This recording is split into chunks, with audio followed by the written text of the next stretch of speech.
Bismillahirrahmanirrahim. Assalamualaikum warahmatullahi wabarakatuh.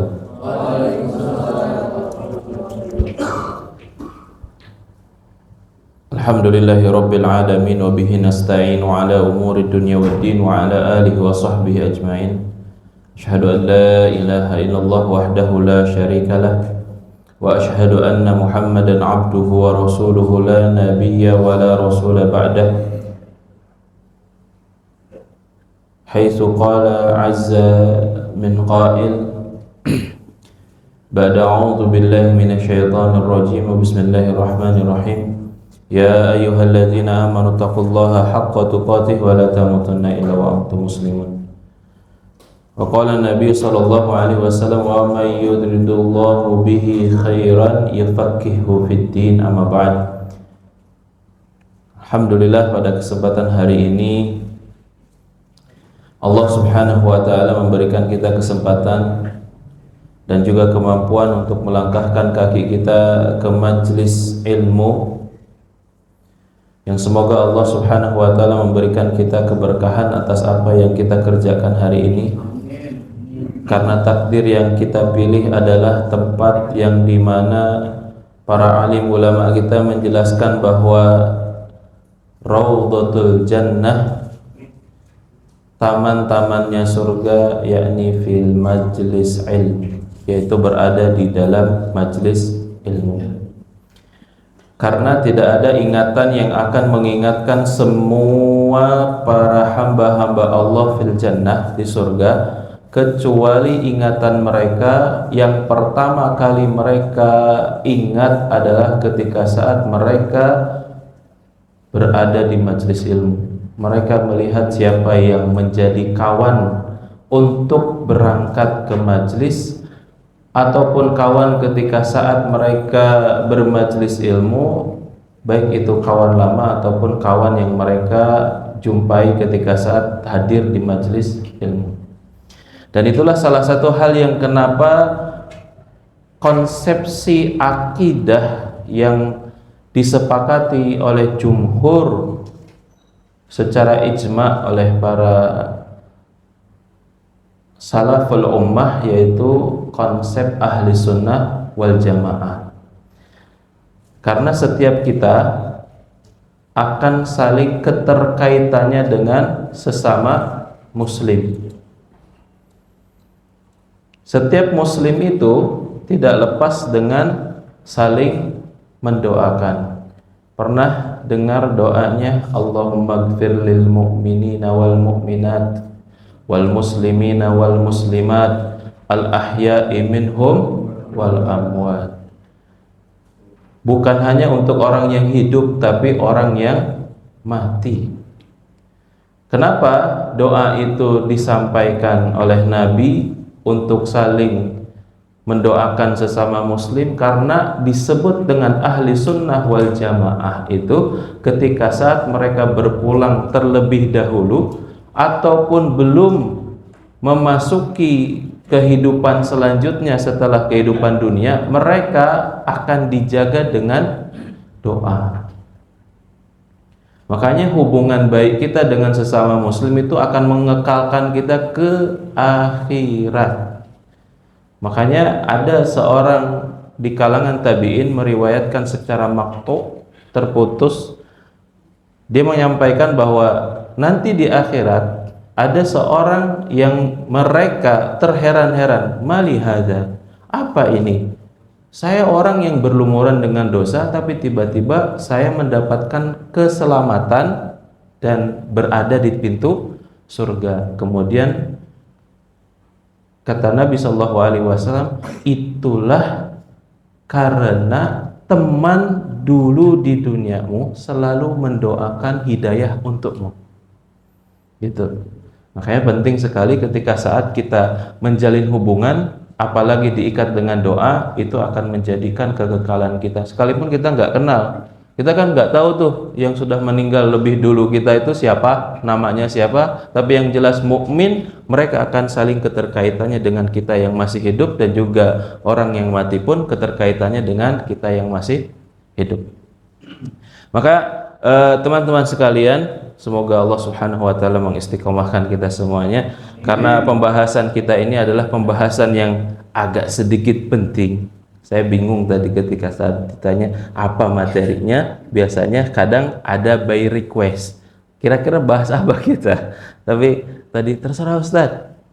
Pas kebetulan saya baca-baca buku, pas di subuh hari saya baca ayat. Satu ayat itu adalah wa'bud rabbaka hatta ya'tiyakal yakin. Beribadahlah kepada Allah sampai datang al-yakin. Uniknya, para ulama mufassirin mengatakan al-yakin itu adalah al-maut. Jadi terjemahan bebas ayat itu maksudnya adalah beribadahlah kepada Allah sampai datangnya ajal kematian. Itu. Karena kalau kita bahas lagi pengembangan bahasan-bahasan di dalam ayat itu, bahwa kita akan dimodifikasi lagi tubuh kita. Bahkan Imam kitab tafsir Ibnu Jarir At-Tabari, beliau mengatakan bahwa setelah mati kita akan hidup kembali. Bahkan matinya seseorang adalah kehidupan yang baru. Macam kita mati dalam alam rahim, hakikatnya berkembang gitu, kemudian hidup di alam dunia gitu. Nah, ketika saat mereka mati di dunia, mereka akan merasakan siapa yang mengangkat tubuhnya, siapa yang membawa menggotongkan tubuhnya, siapa yang memasukkan ke liang lahatnya, dan siapa saja yang hadir di dalam pemakamannya. Ternyata kata Nabi SAW, orang yang mati itu adalah hidup. Dia merasakan bagaimana orang-orang yang mengantarkannya, dan dia akan merasakan doa siapa saja yang sampai kepadanya. Maka ketika saat kita melihat usia kita hari ini, maka pembahasan yang paling utama di dalam kita berislam adalah apakah kita ketika saat menjelang kematian kita akan tersebut sebagai orang yang menutupi kehidupan dengan baik atau menutupi kehidupan di dunia dengan catatan keburukan. Ini yang harus menjadi pikir utama bagi seorang muslim. Kira-kira catatan kehidupan kita ini apakah catatan yang akan di ending ceritanya atau di akhir ceritanya akan menjadi cerita yang baik atau menjadi cerita yang buruk. Makanya ketika saat ditanya temanya apa? Kebetulan tadi subuh membaca ayat Quran, pas kebetulan berhenti wa'bud rabbaka hatta ya'tiyakal yakin. Coba deh kita membahas tentang husnul khotimah. Husnul khotimah itu dibahas di situ di dalam tafsir Ibnu Jarir At-Tabari. Beliau disebut dengan Syekhul Mufassir. Beliau adalah seorang gurunya ahli tafsir. Semua rujukan tafsir itu ke beliau. Lalu kemudian beliau mengatakan ada satu tema pembahasan di situ tentang bagaimana cara seorang muslim mendapatkan husnul khatimah. Dari 20 pembahasan cukup 5 saja. Karena kemungkinan 20 pembahasan itu saya nggak sanggup bahasnya. Bukan nggak sanggup bahas semuanya, kayaknya agak sedikit, air sebotol aja kurang. Jadi harus dan belum tentu semuanya masih bisa bertahan dengan kondisi kaki yang kuat untuk bisa sila gitu, untuk memperhatikan pembahasan itu satu persatu. Itu pun ketika saya baca, saya juga santai-santai tidur-tiduran untuk pembahasan-pembahasan. Jadi mudah-mudahan pada pembahasan malam ini bisa menjadikan sebuah barometer cara pandang kita dengan Islam itu, atau cara pandang kita dalam menentukan akhir kehidupan kita ini bisa menjadikan tolak ukur utama sejauh mana kehidupan kita. Sudahkah mencatat catatan di dalam biografi kehidupan kita yang dicatat oleh malaikat itu adalah semua penuh dengan catatan kebaikan, hingga amal kebaikan kita menjadi dominan sampai dicatat akhir kehidupannya sebagai akhir kehidupan yang baik. Bahkan saya tadi sampaikan bahwa tubuh kita yang kita pakai di alam dunia akan berbeda settingannya, modifikasinya. Kalau hari ini kita dengan wajah yang seperti ini, nanti ketika saat di yaumil barzah Allah akan berikan fisik yang berbeda. Fisik yang berbeda itu sebagaimana hadis Nabi SAW ketika saat Nabi menyampaikan ada seorang yang belum waktunya meninggal tapi diberikan keistimewaan untuk melihat alam akhirat. Kalau bahasa kita tuh mati suri. Seorang sahabat datang kemudian nanya kepada Nabi SAW, "Ya Rasulullah, benar gak apa yang saya lihat ketika saat saya berada di akhirat? Saya melihat penampakan orang yang bercahaya, indah kelihatan nampaknya." Kemudian dia mengatakan, "Siapa kamu? Indah betul ketika saat saya melihat wajahmu. Di samping saya melihat ada penampakan yang buruk rupa yang saya tidak kuat untuk melihat pandangan tersebut." Kemudian kata Nabi SAW, yang nampak yang bercahaya itu wajahnya adalah amalmu. Dan yang buruk itu adalah amalan dosa-dosamu. Dan itulah yang akan Allah berikan fisik yang akan diberikan pada orang-orang yang setelah mereka meninggal dunia. Jadi fisik kita ini tergantung amal kita. Gitu. Tangan kita tergantung amal kita. Kaki kita sejauh mana langkahnya tergantung kaki kita. Dan husnul khotimah itu tergantung amal seseorang, gitu. Tergantung amal keikhlasan seseorang di akhir kehidupannya. Dan itulah yang akan menjadikan indikasi sejauh mana kita bisa menghitung apakah kita siap untuk husnul khotimah atau tidak. Bahkan saya melihat baca betul literasi tentang syahidnya Yahya siapa? Sinwar. Wah, itu saya sampai merinding. Bagaimana seorang ketua ataupun pimpinan Hamas, dia sedikit pun tidak mundur. Bahkan ketika saat sampai lembaran-lembaran para pejuang kesatria-kesatria Islam itu tidak akan pernah mundur. Bahkan biografi-biografinya itu sampai mengatakan, dia sampai menguatkan keistiqomahan dia, husnul khotimah kah atau tidak, itu dia ada azkar untuk mengingatkan. Makanya kenapa ayat Al-Quran itu wahyu yang pertama itu Iqra. Dan kita lihat akhir daripada peninggalan seorang syahid itu ada Iqra azkar. Bukan berarti dia nggak hafal, tapi dia bisa mengingatkan. Apakah hafalan ini betul-betul bisa mengingatkan kepada Allah? Itu ada buku zikir-zikir gitu. Dan dia baca supaya menasehati hatinya, jalannya ini benar atau enggak gitu. Ataukah betul-betul dia betul-betul bisa memperjuangkannya. Itu untuk mengingatkan. Orang yang mau berpulang saja butuh dikuatkan. Nah, itu salah satu di antaranya bagaimana keistimewaan orang-orang yang mendapatkan husnul khotimah dengan keunggulan mati syahid.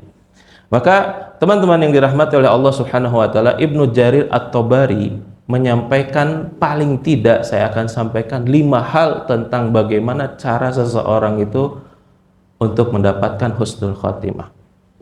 Yang pertama, beliau menyebutkan orang-orang yang akan mendapatkan husnul khotimah. Yang pertama adalah islamiyatul hayah, islamisasi kehidupan ataupun hidup yang islami. Hidup yang islami itu apa? Hidup yang senantiasa bergantung, berserah diri. Kalau orang Sunda bilang tuh menyerahkan, nyerahkan. Apa ya istilahnya? Menyerahkan. Orang yang sudah pasrah, nggak bisa lagi kemana-mana, sudah di gap, kemudian sudah di sudah di kepung gitu, nggak bisa ngapa-ngapain kecuali menyerah gitu.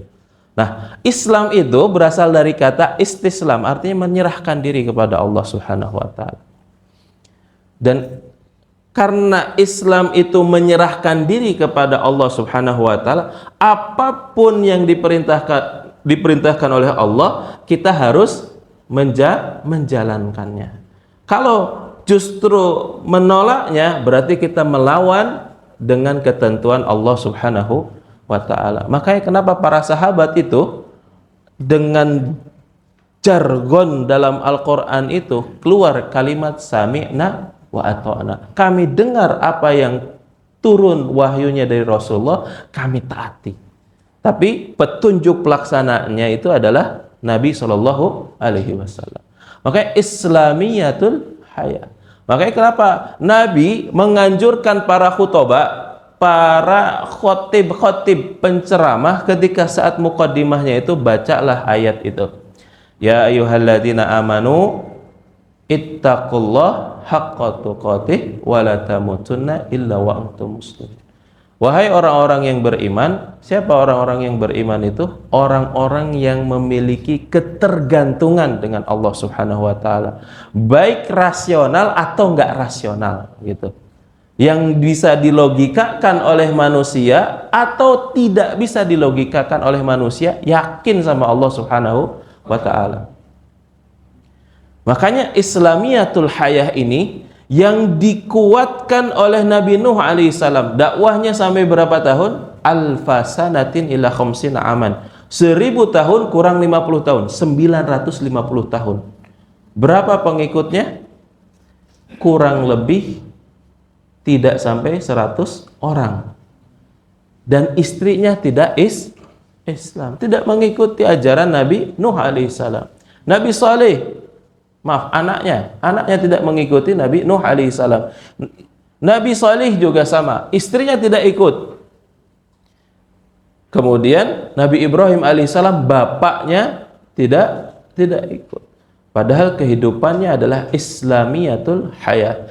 Makanya tidak lepas bahwa kehidupan itu dengan perjuangan menjaga keislamannya. Makanya wala tamutunna illa wa antum muslimun. Janganlah kalian mati kecuali dalam keadaan Islam. Maka inilah yang disebutkan Islamiyatul Hayah.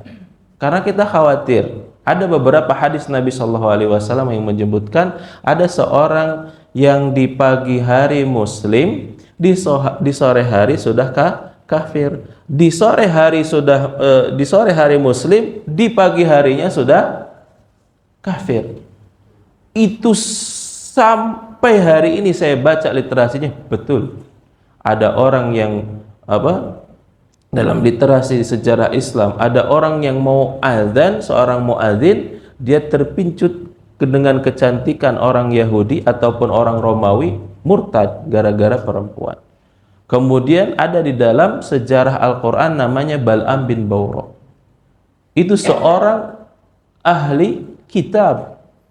Kalau doanya naik ke atas itu sama seperti Nabi Musa alaihissalam, terijabah semuanya. Tapi murtad gara-gara harta. Murtad, keluar dari Islam. Dan kemudian hari ini, apakah banyak orang-orang yang hari ini di sekitaran kita yang sudah murtad? Bukan negara, saya jadi saksinya karena pernah masuk ke sana. Kristenisasi sudah masuk ke sana di Subang. Kemudian orang-orang yang mengkristenisasikan atau orang-orang yang dai-dai yang mau memurtadkan kaum muslimin pakai peci. Kemudian dia baca kitab Al-Qur'annya itu Injilnya disampuli dengan Al-Qur'an. Kemudian dia kasih amplop. Setiap bulan dia datang, apa kebutuhan seorang muslim atau orang yang mau dimurtadkan, dia penuhi. Yang penting keluar dari ajaran Islam. Nah, kita khawatir ketika saat kita jauh dari pengajian, apakah jalan yang ditempuh ini justru bisa menjadikan husnul khotimah atau su'ul khotimah? Makanya ketika saat ada fasilitas kajian itu tidak lain adalah untuk melengkapi fazal ketidakfahaman kita ataupun untuk melengkapi keislaman kita. Setiap ustadz kan berbeda-beda. Apa yang kita tahu simpen dulu. Simpen dulu. Kalau tidak tahu tanya. Supaya penasaran kita untuk melengkapi ketidaktahuan kita terlengkapi. Itu. Makanya tidak boleh kita menjauhi dengan talabul ilmi. Karena talabul ilmi itu adalah yang melengkapi dan menguatkan thaqafah keislaman kita dan menguatkan keimanan kita. Makanya teman-teman yang dirahmati oleh Allah Subhanahu wa taala, Islamiyatul hayah. Islamisasi kehidupan atau hidup yang Islam. Makanya ekspresi keislaman itu terdiri dari 5 rukun. Identitas seorang muslim itu terdiri dari 5 rukun. Yang pertama adalah 2 kalimat syahadat. Persaksian kita itu merupakan akad. Akad suatu keyakinan yang diyakini peribadahan kepada Allah, diucapkan dengan lisan, dikerjakan dengan anggota badan, itu namanya akidah. Orang kita nikah aja harus pakai akad, jual beli juga harus pakai akad, apalagi kita dengan Allah Subhanahu wa taala. Bentuk prakteknya yaitu dengan salat. Karena di salat itu ada tasyahud. Dengan isyarat jari telunjuk. Kenapa jari telunjuknya harus naik? Karena sebagai isyarat yang kita ibadahi cuma 1. Makanya siapa? Sayyid Qutb. Kita nggak bicarain kontroversinya, terserah kalau ada yang kenapa sih harus dibacakan biografinya Sayyid Qutb. Di akhir kehidupannya beliau disuruh oleh Husni Mubarak tanda tangan untuk menandatangani sesuatu yang tidak Islam dalam aturan Islam. Kemudian beliau mengatakan inna asbabatil ladzi yushhadu an la ilaha illallah fis shalah. Kalimat jari telunjuk yang setiap kali mengacungkan tanda persaksian ibadah saya kepada Allah untuk mendatangi la yarda ayyukiru harfan fi hukmu tawagid, tidak pernah ridho menulis 1 huruf pun yang di dalamnya ada hukum tagut yang akan mencederai akidahnya seseorang. Itu sampai dia berani menggantungkan dirinya atau roh atau jiwanya demi kalimat la ilaha illallah. Ini terlepas dari kontroversi ya, karena keislaman dia lebih berharga dibandingkan mendatangani sesuatu hukum yang menurut porsi dia adalah bukan hukum Islam. Nah, ini merupakan salah satu prinsip yang agung untuk kita teladani. Jangan sampai ketika saat kita dikasih ST, jangan sholat Jumat, misalkan besok ya. Ini jangan sholat Jumat nih, ada ST. Biarkan khutbah selesai dulu, baru ente sholat aja, boleh. Khutbah Jumat itu rukun sholat Jumat. Tidak datang ketika mendengarkan khutbah Jumat lah sholat, tidak ada sholat. Ini bahaya kalau seandainya kita menghilangkan prinsip-prinsip Islam, akhirnya kita tidak menjadi seorang Islam. Makanya bahaya ketika saat kita tidak talabul ilmi, kita khawatir Islam kita justru malah bukan seperti apa yang digambarkan oleh Nabi dan digambarkan dalam ad-din Islam. Bahkan Allah Subhanahu wa taala mengatakan wa may yabtaghi ghairil islami dina, barang siapa yang dia menghendaki selain Islam agamanya. Agama itu ada 2, din itu ada 2, ada hukum, ada syariat. Hukum-hukum itu adalah yang mengikat keislaman seseorang antara Allah yang menurunkan Al-Quran, Nabi sebagai buku petunjuk dan pelaksananya. Syariat itu yang mengikat pada akidah, kemudian ibadah dan muamalahnya, ataupun yang menjadikan sebuah akhlaknya. Nah, itu ad-din. Nah, makanya ketika saat wa may yabtaghi ghairil islami dina fala yuqbalu minhu, Allah nggak akan terima. Makanya Allah tegaskan wala tamutuna illa wa antum muslimun. Orang yang tidak husnul khotimah itu tidak islamiyatul hayah, tidak hidup Islam. Makan misalkan pakai tangan kiri, sebagaimana yang disampaikan oleh Nabi, tangan kiri itu tangannya ahli neraka misalkan, kecuali nggak ada tangan kanan, boleh tangan kiri. Atau misalkan mengganti kelamin atau mengganti pasangan, yang predator pesantren itu.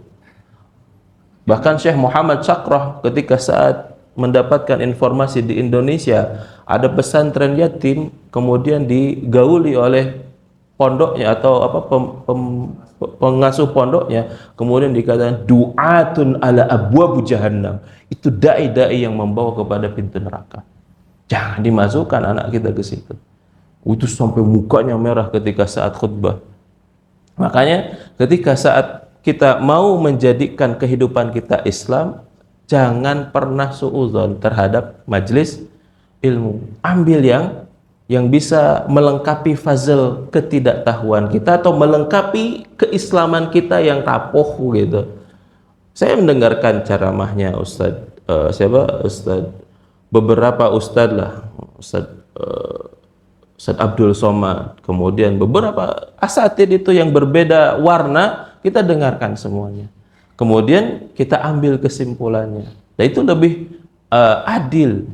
Makanya semuanya dilihat bagaimana cara muamalahnya, apa muamalah Islam atau tidak. Cara berbeda pandangannya, berbeda pandangan secara Islam atau tidak. Karena ikhtilaf itu ada dua, perbedaan pandangan itu ada ikhtilaf tadad, ada ikhtilaf tanawwu. Ada ikhtilaf yang kontradiktif antara kita dengan Syiah itu tadad, dengan kafir itu tadad, kita kontradiktif.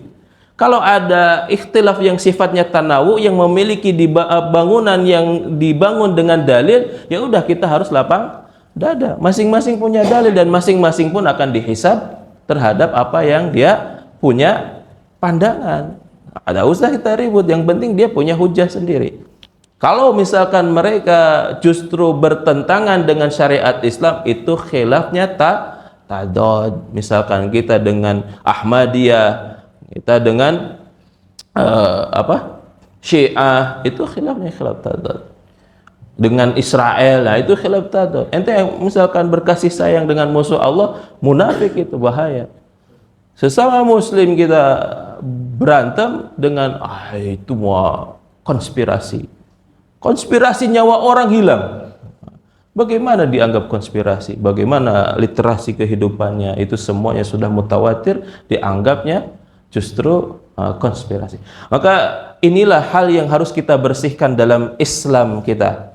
Maka yang pertama diisi bagaimana ilmunya, bagaimana amalnya, bagaimana dakwahnya.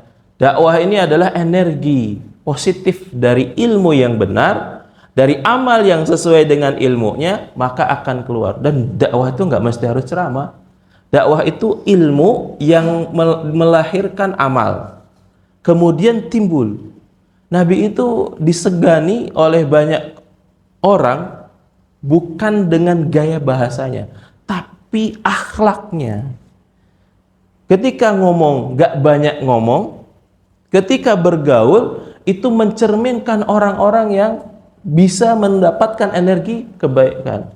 Jadi gak banyak orang Yahudi itu ketika saat Nabi SAW dihujat, dihinakan, bahkan disebutkan dengan nama-nama yang rendah ataupun dihinakan, Nabi itu tidak menjawabnya dengan balasan, tapi dengan akhlak gitu. Makanya ada satu kalimat dalam Syekh Mubarakfuri, Nabi dimusuhi oleh orang-orang Quraisy itu bukan karena akhlak, tapi karena nilai-nilai tauhid. Yang dibenci oleh orang-orang Quraisy itu bukan karena akhlak. Nabi disebut 4 gelar: tabligh, amanah, fatonah, siddiq, jujur. Itu orang-orang Quraisy sendiri yang mengatakan. Berarti Nabi tidak punya persoalan akhlak dengan masyarakat, tapi Nabi SAW punya persoalan ketika saat Nabi mendakwahkan Allah itu, Tuhan itu satu, la ilaha illallah. Baru itu menjadi masalah, mengganggu nih. Padahal simple kalau kita memperhatikan dakwahnya Nabi itu kan enak, cuman satu saja. Tapi dulu itu berat bagi mereka orang-orang yang menduakan ataupun memiliki banyak Tuhan. Nah, itulah Islamiyatul Hayah. Lalu yang kedua adalah al-istiqamah. Apa itu yang dimaksud dengan istiqamah? Istiqamah itu al-iltizam bitta'awuluddin, yaitu istiqamah konsisten di dalam menjalani aktivitas agama. Istiqamah ini berat. Nabi SAW ketika saat hijrah, berapa usia Nabi SAW ketika saat hijrah itu? 53 tahun. 53 tahun, orang Arab itu belum nampak tua, masih seger. Tapi Abu Bakar selisihnya 2 tahun dengan Nabi SAW. Abu Bakar masih hitam rambutnya. Ketika saat Nabi tersingkap imamahnya, ada beberapa garis di dalam rambutnya itu uban. Kemudian ditanya oleh Abu Bakar, "Ya Rasulullah, kenapa Pak rambutmu ini banyak ubannya? Ada beberapa helai rambut yang beruban." Kemudian kata Nabi SAW, "Syayyabatni Hudun wa akhwatuha." Ubanku banyak ini gara-gara ayat atau surat Hud dan saudara-saudaranya. Kemudian dibacakanlah oleh Nabi SAW, "Fastaqim kama umirta." Maka istiqomahlah sebagaimana aku perintahkan kepadamu. Wa man taba ma'aka, dan bersama orang-orang yang taubat bersamamu. Wala tatghaw, dan janganlah berlebihan. Coba Nabi SAW diamanahi ayat Al-Quran, diperintahkan istiqomah. Berat untuk menjaga sholat itu kan berat kalau kita. Saya sampai hari ini itu tuh masbuk pernah, apalagi ketika saat safar. Untuk menjadi orang yang disebutkan oleh Nabi terhindar dari sifat munafik, itu tidak boleh lepas takbiratul ihramnya bersama imam. Terhindar sifat munafik. Sifat munafik yang dimaksudkan oleh Nabi SAW itu munafik kecil. Yang dikatakannya itu apa? Alamatul munafik salasah. 3 ciri orang munafik. Idza hadzal kadzdzab. Ketika saat dia bicara atau dia bercerita, bohong. Kedua, idza wa'adal akhlaf. Ketika berjanji, dia ingkar. Kemudian yang ketiga, wa idza u'tumina khan. Ketika saat diamanahi, dia khianat. Lah, mentalitas kayak gini apa kita mau punya teman kayak gitu? Ketemunya aja ngobrol itu malas, alah paling juga bohong lagi. Ayo kita janji, insya Allah besok nanti kajian. Datang ke sini dilihat mana orangnya, batang hidungnya nggak kelihatan. Berarti insya Allahnya adalah kadzib, bohong. Mudah untuk berbohong. Itulah mentalitas, itulah yang dihindari. Dan kita khawatir kan, takut ketika saat banyaknya sholat-sholat yang dikerjakan dengan masbuk, banyak sifat-sifat yang kemunafikan yang melekat pada perilaku kita, hingga orang tuh banyak menjadikan objek dosa-dosa dari kita. Maka inilah hal yang kata Nabi SAW yang memberatkan Nabi SAW, sampai 1 helai rambutnya itu beruban. Karena uban itu adalah sejauh mana kita punya masalah dan menyelesaikan masalah. Bagaimana Nabi bisa menyelesaikan karakter Abu Bakar As-Siddiq, karakter Umar, Utsman, Ali, dan juga para sahabat yang berbeda-beda karakter. Makanya ketika saat Nabi SAW perang Badar, Nabi SAW tuh berpikir, siapa yang bisa memanah, siapa yang bisa jago pedang, Nabi SAW ketika saat sholat tahajud selesai, ketika saat hendak berangkat ke perang Badar atau melaksanakan perjalanan ke Badar, Nabi SAW datang kepada para sahabat, siapa di antara kalian yang mengikuti diriku ke Badar yang memiliki hati yang tenang untuk menerima perintah jihad itu, harus dengan hati yang tenang. Wah, itu seleksinya luar biasa. Kalau kita mah, wah saya kesel Ustaz, saya punya musuh di sana. Itu gak bisa. Bukan dari sisi amarah, tapi sejauh mana hati yang tumaninah dan mutmainah itu dipakai sebagai pasukan untuk menjadikan mujahid berperang di jalan Allah Subhanahu wa taala. Makanya nggak heran Ali bin Abi Thalib ketika saat bertarung menang dia. Orang kafir yang sudah tersungkur, sudah tinggal di ayun pedang, terpecahlah atau terbelahlah lehernya. Kemudian sebelum dipenggal diludahinya wajah Ali radhiyallahu anhu. Diludahi sampai Ali memerah wajahnya. Kemudian Ali memasukkan lagi pedangnya ke sarung Khalid. Pergi engkau, katanya. Hah? Kenapa engkau tidak jadi membunuhku? Kemudian kata Ali bin Abi Thalib, Rasulullah memerintahkanku, orang yang berangkat ke Badar itu hati yang tenang. Ketika aku sudah menang tinggal satu kali hunusan, engkau meludahiku yang membuat kacaunya hatiku menjadi emosi. Saya enggak mau ketika saat membunuhmu gara-gara aku emosi, gara-gara ulahmu menjadikan hatiku tidak ikhlas karena Allah Subhanahu. Itu luar biasa. Lah kita mah, oh ente tuh Ustadz gendut tuh, aduh kurang ajar tuh anaknya. Udah ngedemel di dalam hati itu, wah ini nggak ikhlas dakwahnya, bahaya. Coba bayangkan kita kalau tidak istiqomah ketika saat Islam itu sudah hadir dalam diri. Nabi SAW ketika saat dakwah membutuhkan orang yang kuat. Pamannya meninggal, yang nyokong dakwahnya Khadijah meninggal. Disebutkan amul huzn, bahkan disebutkan yaumil huzn, hari-hari kesedihan, tahun-tahun kesedihan. 1 tahun itu berapa bulan? Galau terus Nabi itu. Pamannya meninggal, istrinya meninggal. Aduh, 1 hari 24 jam. Nabi itu galau terus.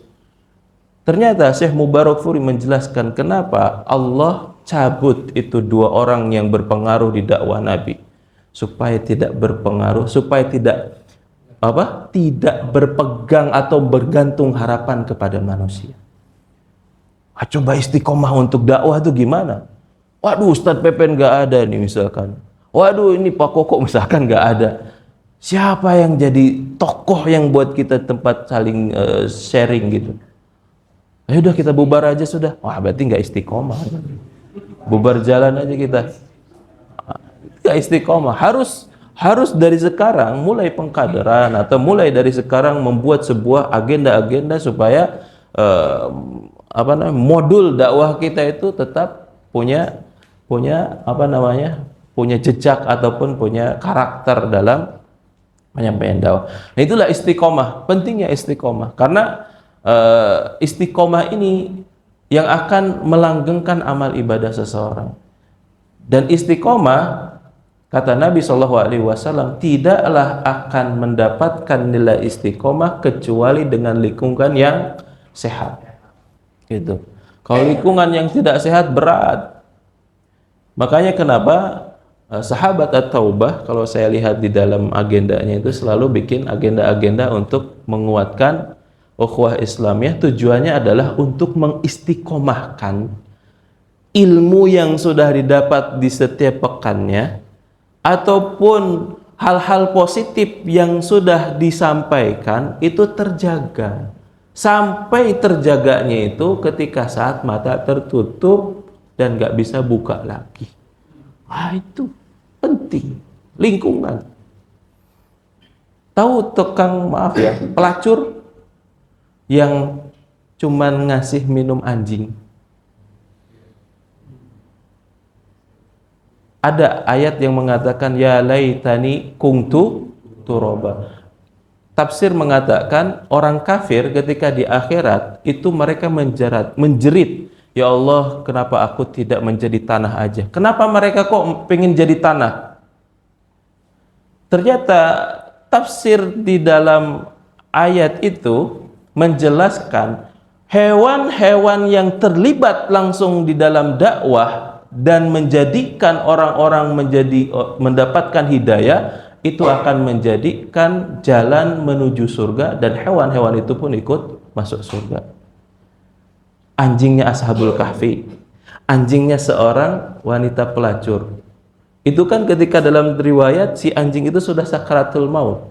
Kemudian ada satu ember bejana, kemudian ada satu sumur. Sumurnya itu dalam banget. Dia buka bajunya, jadikan tali, kemudian dia ambil ke sumur itu air, kurang lagi semua alat-alat yang ada yang melekat padanya itu semua dijadikan ikatan. untuk cuman hanya ngasih minum anjing. Kemudian dibawa, dikasihlah minum anjing tersebut. Kemudian dia berpikir setiap jilatan air yang dia telan dari air minum si pelacur itu, ternyata dia menyambut isyarat dari kebaikan si perempuan pelacur ini. Yang kemudian, apakah saya tidak menyambut dari pintu hidayah Allah? Akhirnya pulang dari situ, dia gelar sajadah, sholat taubat. Dan setelah sholat, dia meninggal husnul khotimah. Itu seorang pelacur. Makanya disebutkan oleh tafsir Imam At-Tabari bahwa hewan-hewan yang ketika masuk surga, mereka Allah jadikan tanah. Makanya ketika saat melihat hewan-hewan masuk surga, anjing yang dianggap najis misalkan masuk ke surga, orang-orang kafir mereka mengatakan, ya laitani kuntu turaba. Ya Allah, kenapa aku nggak jadikan hewan saja, akhir-akhirnya jadi tanah di surga. Inilah salah satu hal. Maka kalau seandainya ada orang kafir yang nggak rela kita panggil hewan, maka mereka suatu saat orang kafir minta menjadi hewan. Gitu. Makanya orang Yahudi disebut kirodatan khasiin. Orang Yahudi disebut kera dan babi, tapi mereka disebutkan monyet sama babi, kelakuannya bukan. Kita memanusiakan manusia dengan membunuh manusia. Akhirnya suatu saat mereka akan mengatakan, ya laitani kuntu turaba. Maka istiqomah di dalam Islam itu penting. Makanya tidak heran orang-orang yang istiqomah ini adalah orang-orang yang betul-betul memiliki azam yang kuat. Dan tidaklah azam itu kuat kecuali dengan usaha. Usaha itu adalah salah satu hal yang akan menjadikan catatan kebaikan kita menuju akhir kehidupan kita yang baik. Yang ketiga adalah an-nahyu min sababil ghairu husnul khatimah, yaitu menghindari dari sebab-sebab untuk tidak husnul khatimah. Ada 3 sebab-sebab beliau sebutkan, yaitu yang pertama, tidak mau niat untuk berjihad di jalan Allah Subhanahu wa taala. Orang yang hidupnya tidak berniat untuk berjihad di jalan Allah Subhanahu wa taala, dalam hadis Nabi sallallahu alaihi wasallam, mata mitatan jahiliyah, matinya dalam keadaan jahil. Jahil itu orang yang tidak membawa agama, orang yang gak punya agama. Jadi orang yang tidak mau berjihad, maaf, jihad itu bukan hanya berperang. Kan jihad juga salah satu di antaranya thalabul ilmi, juga berjihad. Silahkan baca 122 di dalam surat At-Taubah.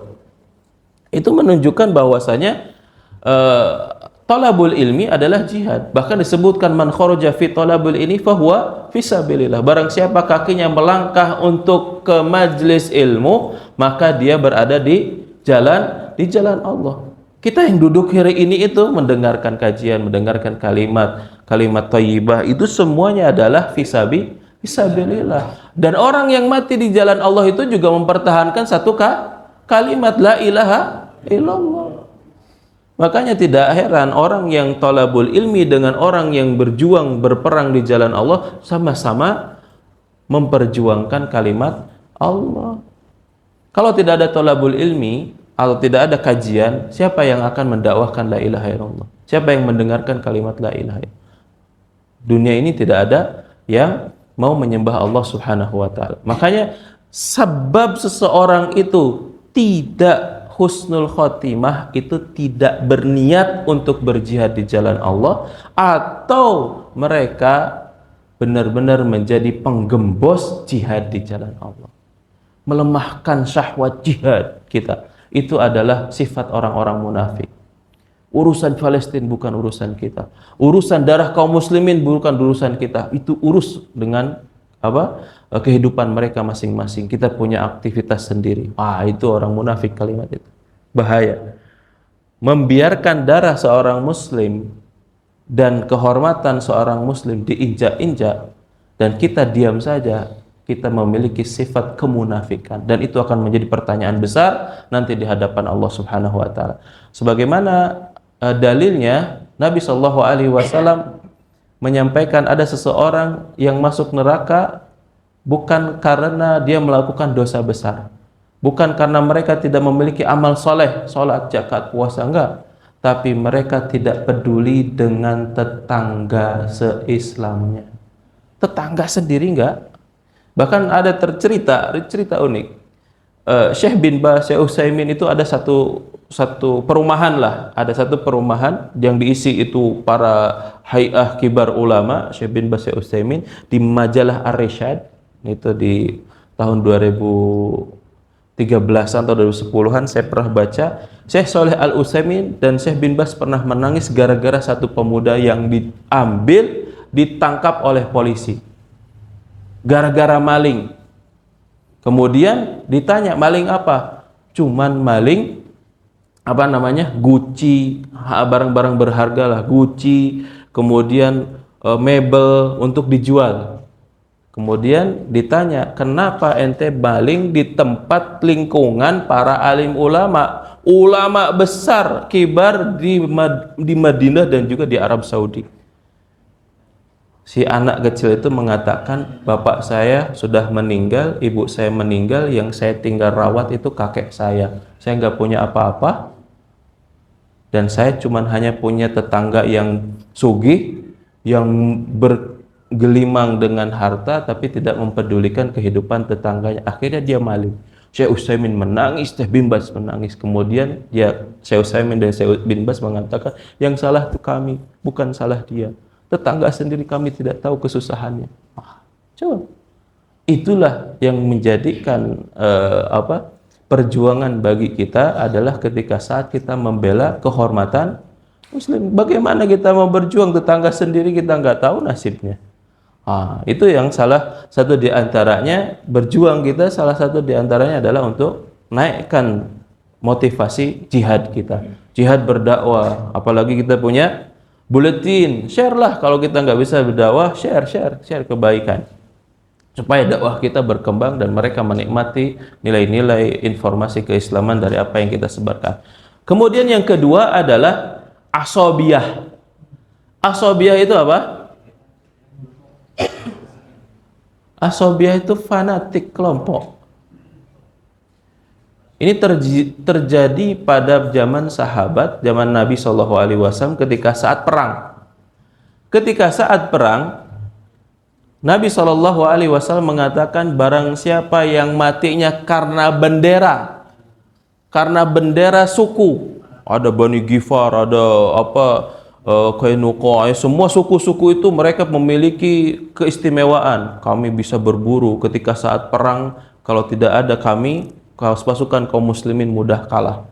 Itu membanggakan kelompoknya. Kemudian kata Nabi SAW, barang siapa yang meninggal bukan kalimat la ilaha illallah yang tinggi, bahkan yang tinggi adalah benderanya, maka dia mati sebagai mati orang yang tidak memiliki agama. Bahaya. Hari ini kan lagi ramai pencoblosan, apalagi diusung dengan partai-partai. Ada partai yang bernafaskan Islam, ada yang liberal dan yang lain sebagainya. Itu betul-betul kita harus butuh majlis tarjih yang merojihkan pilihan kita. Benar-benar gak nguntungin ke Islam. Kalau Muhammadiyah punya majlis tarjih, mudah-mudahan At-Taubah punya majlis tarjih untuk menentukan sikap kita, supaya tidak salah pilih. Takut kan sampai hati kita membelanya, sampai mati kita ngebelanya, matinya juga jahiliyah. Itu hati-hati.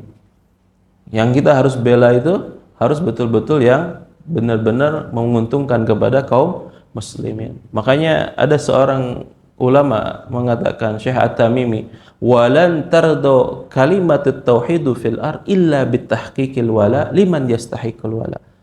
Wal bara liman yastahiqul bara. Tidak akan tegak kalimat tauhid ini kecuali dia memiliki sikap terhadap loyalitas mereka kepada orang-orang yang beriman dan kepada siapa saja yang mereka loyalitasi terhadap keimanan kaum muslimin. Dan berlepas diri kepada siapa saja yang harus mereka lepaskan dirinya, orang-orang yang harus kita berlepas diri kepadanya. Ini berlepas diri. Makanya dalam Islam itu ada keberpihakan, ada keberlepas dirian. Sebagaimana kalimat la ilaha illallah, kita melepaskan semua bentuk-bentuk ketuhanan yang selain daripada keridhaan Allah Subhanahu wa taala dan kita beribadah kepada Allah Subhanahu wa taala. Nah, ini asabiyah. Maka disebutkan dalam Al-Qur'an kullu hizbim bima ladaihi farihun. Ciri-ciri asabiyah itu adalah bangga terhadap kelompoknya masing-masing. Jadi kalau seandainya kelompoknya dihinakan, dia pasang badan. Gitu. Berarti bukan kalimat la ilaha illallah. Kemudian yang ketiga adalah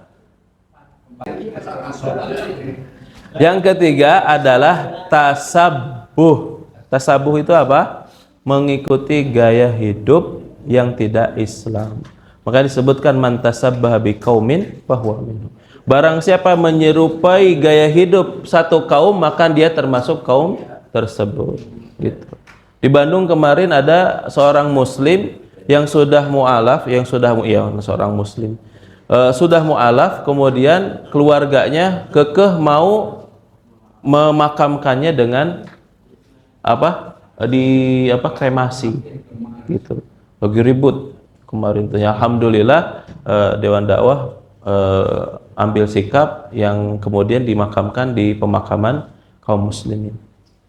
Gitu. Dan inilah menyebabkan seseorang harus bersikap. Kita ini dilihat dari gaya hidup kita. Dari gaya hidup kita ini, apakah gaya hidup kita yang Islam atau gaya hidup yang tidak Islam? Gitu. Misalkan tadi saya sebutkan tangan kiri, ini gaya hidup mana? Kemudian makan pakai sendok, kemudian ada istilah table manner tuh, kalau selesai makan garpu sama sendoknya ditutup. Sedangkan kalau Islam itu kalau misalkan masih ada sisa, sunnahnya itu dihabiskan kemudian dijilati. Ustadz rada geuleuh lihatnya, berarti tidak mengikuti kebiasaan Islam gitu. Makanya semua Islam itu ada kebiasaan-kebiasaan. Makanya dalam sunnah ada sunnatullah, ada sunnah Nabi SAW, ada sunnatul jahiliyah. Jadi sunnah itu adalah kebiasaan. Seperti sunnatullah ada siang dan malam. Kebiasaan yang sudah diatur oleh Allah Subhanahu wa taala. Makanya kalau seandainya ada yang mempertanyakan eksistensi Tuhan, orang-orang ateis itu kan, Tuhan itu karena kita yang mikirkan. Karena kita pikir ada Tuhan, maka ada Tuhan. Kalau kita nggak mikir Tuhan itu nggak ada, berarti nggak ada Tuhan. Gitu. Mereka nggak mikir itu matahari siapa yang ganti matahari, siang dan malam itu siapa, langit nggak bertiang gitu. Makanya dalam Islam ada aturan, ada zikir pagi petang membaca surat ayat kursi. Ya Allahu la ilaha illa hu wal hayyul qayyum la ta'khudhuhu sinatun. Allah nggak memiliki sifat ngantuk, apalagi tidur. Kalau Allah memiliki sifat ngantuk tidur, siapa yang ngurusin siang malam ini? Nabi Musa pernah seperti itu, diperintahkan, Musa pegang ini air, jangan sampai air ini tumpah. Sampai aku perintahkan simpan, dipegang terus. Kok nggak diberhentiin sampai duhur, kok nggak berhentiin, asar nggak berhentiin, maghrib, akhirnya malam ngantuk, tumpah airnya. Kemudian Allah turunkan ayat itu kepada Nabi SAW, menunjukkan bahwa Allah nggak memiliki sifat ngantuk dan tidak memiliki sifat tidur. Siapa yang ngatur semua? Nafas semana. Kalau Allah tidur, lupa ngasih nafas manusia, matilah sudah. Itu orang-orang ateis nggak punya pikir rasional. Makanya kalau seandainya ada orang ketemu orang ateis, jangan dihadapi dengan jangan ditanggapi lah. jangan ditanggapi. Apalagi saya nggak percaya Tuhan karena nggak ngasih uang. Nah, hati-hati itu orang-orang. Nah, makanya tasabuh ini penting karena gaya hidup kita ini hari ini, gaya modern ini akan mempengaruhi kepada hidup Islam atau tidak. Makanya tasabuh ini menyebabkan seseorang itu akan husnul khotimah atau tidak. Kemudian yang keempat adalah kasratud doa. Kata Imam Jarir At-Tabari, yang keempat ini adalah banyak-banyak minta doa. Kenapa kita harus berdoa? Li'annal insanu du'aifa. Karena manusia itu lemah. Kita untuk balas celaan orang aja belum mungkin dia bisa taubat langsung. Gitu. Kita dizalimi belum tentu kita nasehatin langsung taubat, kecuali kita doakan. Ada seorang tabi'in yang menceritakan ada orang yang usianya panjang sampai kepada Imam Syafi'i rahimahullah ta'ala. Disebutkan riwayatnya itu masih ada orangnya di zaman Imam Syafi'i. Itu gara-garanya adalah dia berlaku zalim. Karena doa orang yang zalim itu makbul. Ketika orang yang dizalimi di zaman sahabat itu dizalimi, langsung ngangkat doanya, ya Allah panjangkan usianya dan panjangkan rasa sakit yang dia derita. Itu sampai zaman Imam Syafi'i sakit terus. Dia cuma hanya bisa ngomong doang sama berkedip. Dan dia merasakan, aduh saya aja ambeien setiap malam itu perih betul. Aduh mau bangun mau tidur susah, itu ambeien. Ini apalagi sakit sampai ratusan tahun ramanya gara-gara kezaliman dia. Itu betul dipanjangkan usianya dan sakitnya tidak ujung sembuh. Makanya kita nggak bisa membalas kezaliman seseorang kecuali dengan doa. Karena doa itu adalah silatul mukminin, senjatanya orang yang beriman. Makanya kenapa Ustadz Abdul Somad bertanya kepada gurunya, kenapa Israel tidak dihancurkan oleh Allah sebagaimana kaum-kaum sebelumnya? Kalau Israel dihancurkan, ente punya pahala apa untuk berjuang gitu? Betul juga. Kenapa orang kafir hari ini masih hidup bergentayangan untuk hidup berdampingan dengan kaum muslimin? Tujuannya adalah adanya dakwah. Untuk eksistensi keislaman kita itu tujuannya adalah untuk berdakwah. Kita sholat itu udah dakwah. Kita menjalankan syariat Islam itu dakwah. Ini nggak mesti harus ceramah. Kita menjalankan syariat Islam itu udah dakwah. Makanya ketika saat kita mensyiarkan Islam, tujuannya tidak lain adalah melemahkan dakwah orang kafir supaya semua masyarakat hidupnya muslim. Orang-orang yang belum tahu tentang Islam ketika ada buletin, oh ternyata ada doa kayak gini loh amalannya. Wah itu luar biasa. Setiap yang dia ucapkan doa atas perantara kita itu sampai ketika saat usia kita nggak ada. Makanya kehidupan kita ini sempit. Kehidupan di dunia itu sedikit usianya. Kehidupannya. Nabi aja kata Nabi SAW, kehidupan di dunia itu baina sitin wa sib'in, 60 sampai 70 tahun. Plus-plusnya itu bonus lah gitu. Tapi lebih sedikit daripada itu ada gitu. Dan kehidupan di alam kubur itu akan lebih lama dibandingkan hidup di alam dunia. Coba kita lihat berapa usia Nabi di alam kubur. 14 abad kita nggak ketemu Nabi SAW. Itu lebih lama di alam kubur dibandingkan bersama dengan kita di dunia. Kakek kita lebih lama bersama kita atau dengan kuburnya? Lebih dengan kuburnya. Misalkan kalau kakeknya udah meninggal ya. Kalau belum ya alhamdulillah, syukurin. Jadi kehidupan di dunia itu singkat. Kehidupan di alam kubur itu lebih panjang. Kita nggak tahu akhir kehidupan kiamat itu terjadi kapan. Kalau saya tahu nanti saya informasikan. Tapi kalau seandainya kita masih menganggap kita akan panjang sampai hari kiamat, janganlah. Jangan. Bahkan Nabi SAW dalam setiap penutup doa sholatnya itu selalu meminta untuk terhindar dari fitnah hari kiamat. Nah, ketemu Dajjal juga jangan berani-berani sok-sokan jago gitu. ketemu guru gembul aja banyak orang yang stres itu. Oh, apalagi Dajjal, apalagi Dajjal, bisa murtad kita, muter-muter pikirannya. Itulah, karena orang yang akan dimurtadkan itu diputar otaknya, akan disebut dengan brain wash, cuci otak gitu. Saya baca di majalah penjara Guantanamo, mujahidin Afghanistan itu kan semua masuk ke Guantanamo. Disiksanya itu diberikan headset setiap kali pagi sore, itu jeritan-jeritan supaya apa? Menghilangkan pikiran ingatannya kepada Allah Subhanahu wa taala. Makanya dikasih ini, kemudian ada yang disebut disiksa, dikasih air, kemudian supaya menghilangkan otaknya di dalam mengingat Islam. Itu penyiksaannya di Guantanamo. Itu aktivis Islam. Nah, kita kuat gak mentalnya kayak gitu? Makanya kita doa. Ada 4 doa kan? Allahumma inni a'udzubika minal hammi wal hazan, a'udzubika minal jubni wal bukhl, a'udzubika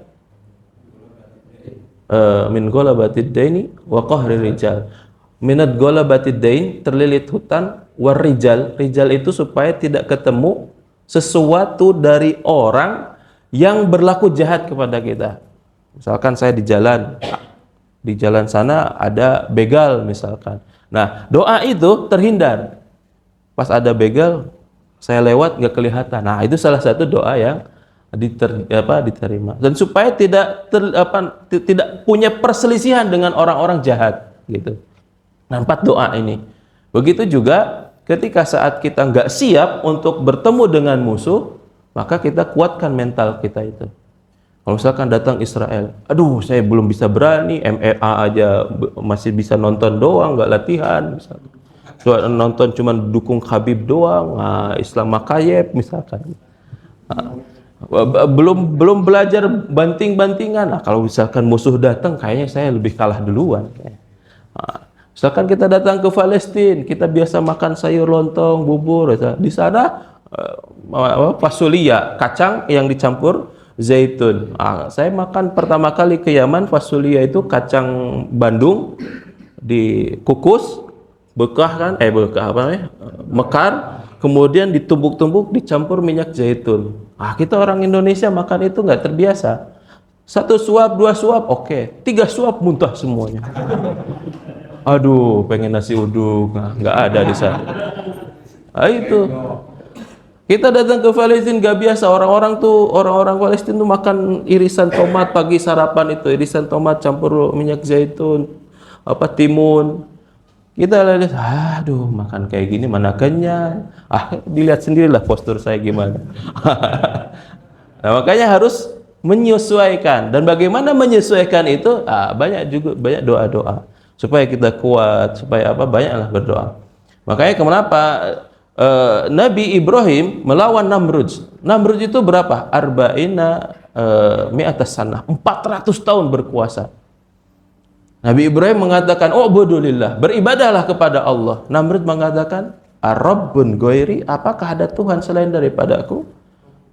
Apa Nabi Ibrahim angkat? "Ya Allah, berikanlah apa yang Engkau timpakan kepadanya dari kalimat yang tidak boleh dilakukan oleh seorang manusia." Akhirnya apa? Allah menciptakan nyamuk. Nyamuk kan disebutkan ba'udah. Ba'udah itu nyamuk. Innallaha la yastahi. Allah tidak malu menciptakan ba'udah. Innallaha la yastahi ayyadriba mathalam ma ba'udatan fama fawqaha. Allah nggak malu menciptakan nyamuk, apalagi lebih kecil daripada itu. Apa yang terjadi? Allah ciptakan nyamuk, masukkan nyamuk itu ke hidungnya, masuk ke batang hidung, masuk ke otak, digigit otaknya itu. Martir dipukul-pukul, kepalanya dihantamkan ke ranjang beliau, bahkan ke tembok-temboknya. Semua orang-orang mengatakan, gila Namrud itu. Teriak sekenceng-kencengnya dan meninggal. Coba bayangkan, seorang yang berkuasa 400 tahun lamanya meninggal cuman hanya gara-gara digigit nyamuk. Gitu. Fir'aun meninggal gara-gara apa? Ditenggelamkan? Enggak, dalam tafsir itu disebutkan Fir'aun itu sanggup untuk melewati sungai Nil. Sanggup berenang dengan sungai Nil. Itu sanggup. Tapi yang tidak sanggup oleh Fir'aun itu adalah ketika air itu masuk, yang dimasukkan ke jalur pernafasan, bukan jalur makanan. Itu yang disebut dengan tersedak gitu. Gitu tuh. Segruk. Nah, itu matinya karena tersedak. Sebodoh-bodohnya anak kecil ketika tersedak tuh tahu posisinya harus gimana. Fir'aun tersedak aja nggak bisa, ngaku Tuhan. Nah, itu tersedak nggak bisa. Meninggalnya karena tersedak, bukan karena tenggelam. Makanya disitulah banyak riwayat-riwayat terkait tentang asbabnya meninggalnya Fir'aun. Makanya ketika saat kita orang yang terzalimi, kaum muslimin terzalimi, difitnah, doa. Kalau seandainya kita ingin mendapatkan hidayah, doa. Doa itu yang penting. Apalagi Nabi SAW dalam riwayat, Ibunda Aisyah meriwayatkan Nabi itu paling banyak mendoakan, berdoa dalam setiap sujudnya itu 3. Pertama, Allahumma inni Allahumma rizukni taubatan nasuha qoblal maut. Ya Allah, berikanlah rizki kepadaku taubat sebelum mati.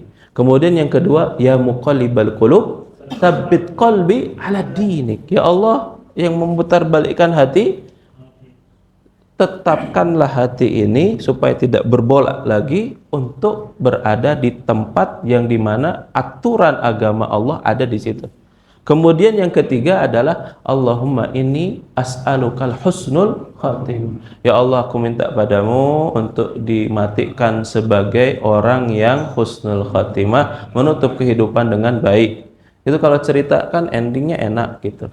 Nah, itulah yang membuat kita cemburu ketika syahidnya Yahya Sinwar itu adalah bagaimana dia meninggal dalam keadaan kesatria, meninggal dalam keadaan di kursi, sedikit pun tidak mundur, sedikit pun nggak mundur. Seorang pemimpin, coba lihat, kalau lihat pemimpin Muammar Gaddafi, wah itu berbeda, sampai memohon-mohon jangan dieksekusi. Itu berbeda cerita ya, tapi kita lihat bagaimana kesatrianya orang-orang yang panjang doanya. Bahkan ada satu riwayat menyebutkan Allahumma inni syahadatan fisabilik wa wafatan bil baladi nabiyyik. Ya Allah, berikanlah kesyahidan untuk berada di jalanmu dan wafatkanlah aku di tempat negeri para nabi. Itu ada satu riwayat yang menyebutkan tentang doa satu itu. Maka doa itu adalah silatul mukminin, senjatanya orang yang beriman untuk menjadikan husnul khatimah. Minta sama Allah Subhanahu wa taala untuk diberikan akhir kehidupan yang baik. Kemudian yang kelima adalah husnudzon billah, berhusnuzon kepada Allah Subhanahu wa taala. Kata Nabi sallallahu alaihi wasallam, hadis qudsi, bahwa inna inda dzanni bi, kata Allah Subhanahu wa taala, aku tergantung prasangka hambaku. Kalau hambaku berdoa diijabah, maka aku akan ijabah dengan cara yang indah. Tapi kalau hambaku percuma doa juga, lama diijabahnya, Allah pun tidak akan berijabah. Dan indikasi hadis itu dalam hadis Imam Muslim menyebutkan bahwa orang yang sedang berada dalam sakaratul maut, yaitu dia merasa bahwa Allah tidak akan mengampuni dosa-dosaku, maka kata Allah, aku bersama dengan prasangka hambaku. Coba, dia termasuk su'ul khatimah. Kalau sebanyak-banyaknya kita punya dosa, jangan pernah bersuudzon sama Allah. Ya Allah, saya pemabuk, saya begini, saya gitu, saya gini. Ketika saat menjelang sakaratul maut, berhusnuzon kepada Ya Allah, berikanlah husnul khotimah. Datang malaikat rahmat itu, membimbing lisan, mengatakan la ilaha illallah. Sekalipun kita, makanya kata Nabi SAW, orang yang mengatakan la ilaha illallah di akhir kehidupannya, maka dia masuk surga. Walaupun dia pencuri, walaupun dia penjahat, walaupun dia pemaksiat, ya Rasulullah, walaupun dia pencuri, walaupun dia pemaksiat, ketika kalimat akhirnya la ilaha illallah, masuk surga. Makanya tidaklah yang mengindikasikan, yang memotivasi itu kecuali husnudzon. Sekalipun kita pelaku maksiat, berhusnuzon kepada Allah. Dan itu tidak boleh menutup pintu kebaikan. Maksudnya menjadikan sebab alasan, nantilah kita bertaubatnya. Enggak, itu namanya tulul amal, panjang angan-angan. Tapi husnuzon itu adalah hal yang paling dijadikan dari nilai akidah, yaitu masuk kepada ar-roja, yaitu harapan.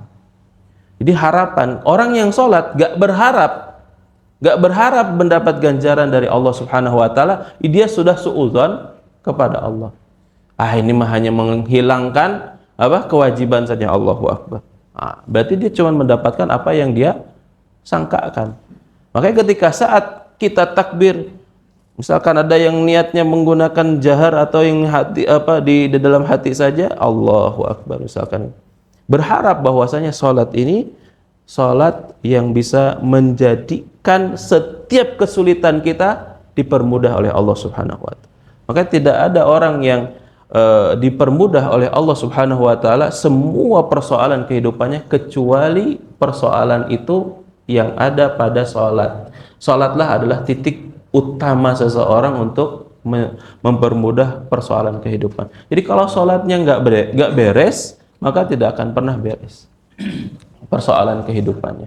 Dan inilah yang akan menjadikan seseorang itu husnul khotimah, yaitu husnudzon kepada Allah Subhanahu wa Ta'ala. Begitu juga orang yang ketika saat berinfak, dia akan kayaknya nggak berkembang deh. Saya sudah infak setiap bulan, saya sudah sedekah barang ini barang itu, nggak berkembang dakwah kita. Nah, itu sudah memutuskan prasangka kita. Maka orang yang infak itu kenapa tidak sama dengan orang yang transaksi?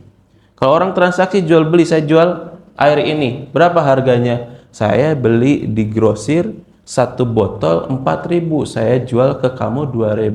6.000. Berarti ada untung 2.000 selisihnya. Kalau jual beli ada selisih untungnya. Tapi kalau infak, untungnya dari mana? Kita memberikan uang, kemudian apa yang kembali dari uang kita?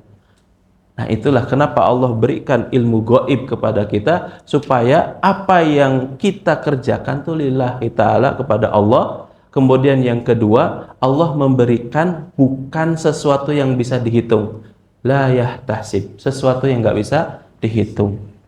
Makanya bisa jadi dengan kesehatan, bisa jadi dengan datang sesuatu dari yang lain, misalkan anak pinter, atau misalkan istri nurut dengan sedekah kita. Tidak mesti harus berbalik dengan uang, gitu. Semuanya akan dimudahkan.